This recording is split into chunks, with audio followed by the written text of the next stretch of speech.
Well, welcome back into Talking Fitchburg. Joining today from the Better Business Bureau here in Southern Wisconsin, Tiffany Schultz. Tiffany, welcome back to the show. How are you doing today? Great. Thanks for having me. Hey, thanks for coming back. And today we're going to be talking about one that I think is very popular with the youngins, but I mean, people are trying to learn how to do this. It's sending money, but we want you to make sure you don't send money to fake friends, like on Venmo or any of those platforms of money. So tell us what we need to know first. Set us up here on these fake friends out there. Venmo is such a popular cash app these days. Digital wallet. Everybody has a Venmo account, or so it seems, except for me. I don't know why I haven't jumped on the bandwagon yet, but it's an easy way to transfer money. But scammers have found a way to scam users in a pretty simple way. So what they do is send you a request. It looks like it's coming from your friend, and your friend lost their money or their wallet, and they need a few $100s for groceries, right? Simple request. So you go ahead and say, you know what, my friend needs to feed their family this week. I'm going to Venmo them $200. Well, what the scammer has done is they have sent you a fake request. If you look at the username they're using, it's 1 or 2 characters off from your friend's name. And they have looked in the public feed. All that information is available to see who's sending and receiving money. And they're going ahead and sending a request via a fake username for you to send them some money. So a simple way to scam you. So really watch out when you're sending money and you're receiving unsolicited requests.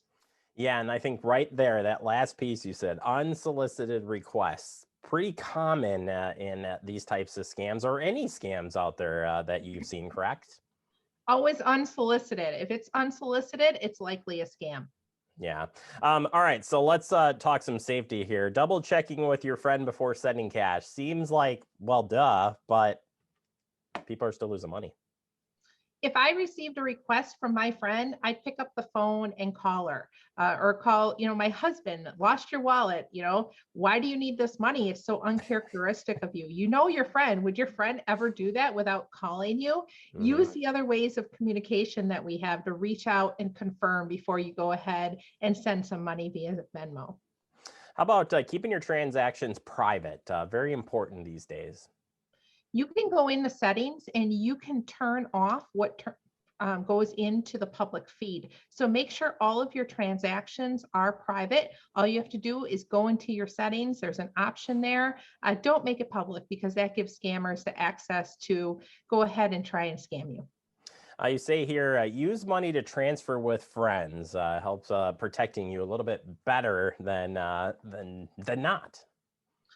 Only transfer money with people you know. So many times I see marketplace ads saying, hey, I can Venmo you or you can Venmo me. Don't do it. Keep your transactions between people that you know, not strangers that you come across as one-time transactions. You do want to keep those private, and you want to keep them between yourself and somebody that you know who is responsible. Another good tip here you say is the security settings. You definitely want to check those security settings. So important. The privacy transaction, as well as security, go into your settings. If you've just downloaded the app, it may have defaulted to the default. You want to go ahead and make sure that those are set how you want them to be set. So always double check. So important to do that. This one we've talked about many times, and the importance of using a credit card versus debit card. And when you're linking these types of accounts, there are definitely two differences here. Tell us about those. There's an option to link a debit card or a credit card. When you have that option, you always want to link a credit card, not a debit card. A credit card is going to give you additional protections that any other form of payment do not. Once you send a Venmo transfer or any type of digital wallet transfer, those companies don't take any type of responsibility to shoulder any type of fraud. So when you send the money is gone. It's not recoverable. However, if you've linked it to the credit card is going to give you additional protections that any other form of payment is not going to do. Yeah, so important.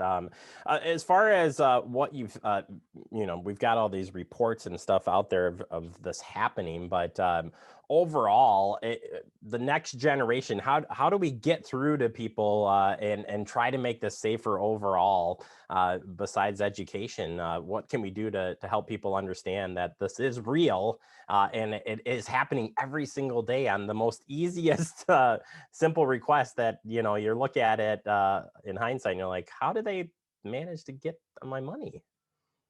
Education is really the best defense. Know who's asking you for payment. Make those phone calls, send a text message to your friend if you get that kind of outreach. Go to bbb.org/scam tracker. That's a great tool to use to see what's going on in the marketplace and the area around you. And always read the fine print. Just because you've downloaded an app doesn't mean that there's something in that small print that's going to go ahead and scam you later. So I know what you're doing and be careful when you use all this technology. All right, Tiffany, all great information. Appreciate your time as always. And we'll check back in with you next month to help us keep protected against the next scam or whatever comes our way. We appreciate it. Thanks for having me. You bet. Tiffany from Better Business Bureau here in Southern Wisconsin. Check out the website, bbb.org, and check that scam tracker as well to stay up on the latest information that is on scams and more. Take a quick break. More to come. You're watching Talking Fitchburg.